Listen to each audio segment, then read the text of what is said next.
On September 11th, I was serving as a captain at the technical rescue station. I don't remember exactly what time it was, but we heard that there was a plane that went down, in the area of Crystal City. That's our jurisdiction. That's just beside the Pentagon. By the time we reached Arlington, we were very clear that there had been a plane that had gone into the Pentagon.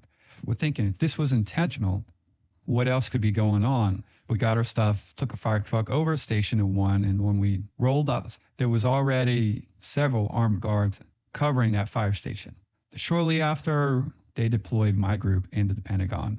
I still remember we got off the bus with our gear and walked up to the front of the building after we had received our assignment.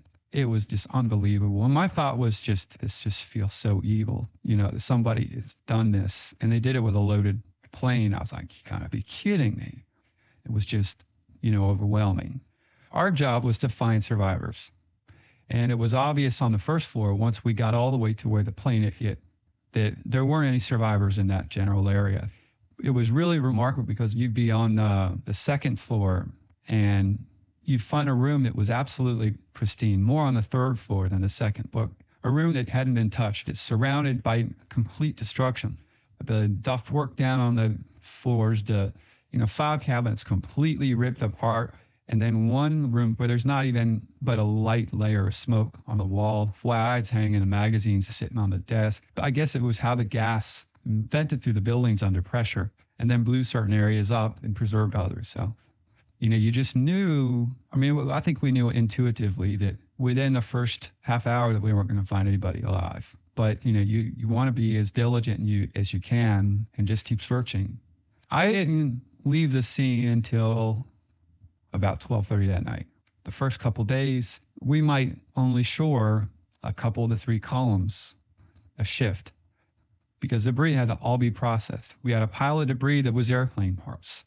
There's a lot of things that had some green primer on them, and then all the honeycomb type stuff that's inside the structural sections of the wings. You knew that was an airplane. When it was all said and done, I think there was like 6 tractor trailer loads of just airplane parts. And then you had building parts, they went into a different pile. The goal was to get the building completely shored up. And at the same time, an equal goal and parallel goal was to get the bodies and to get the remains and to get the personal possessions of the people from the building. And we were able to do all that at the same time because, the debris was in some places 7 feet high up against the columns that we had to shore. At the very end, we set up the closing ceremony for the technical rescue team. We got a flag from our uniform section, nailed it up on a 12x8 piece of plywood, put the name of the team, called everybody back that was with TRT. There was over 40 for Arlington, and then I don't know how many for Alexandria, probably another 20. And everybody got together. I said a couple words. We had requested one of the clergy from the MDW come over, and he said a prayer, and then we all went over and paid our respects. And they kind of closed the incident out for us.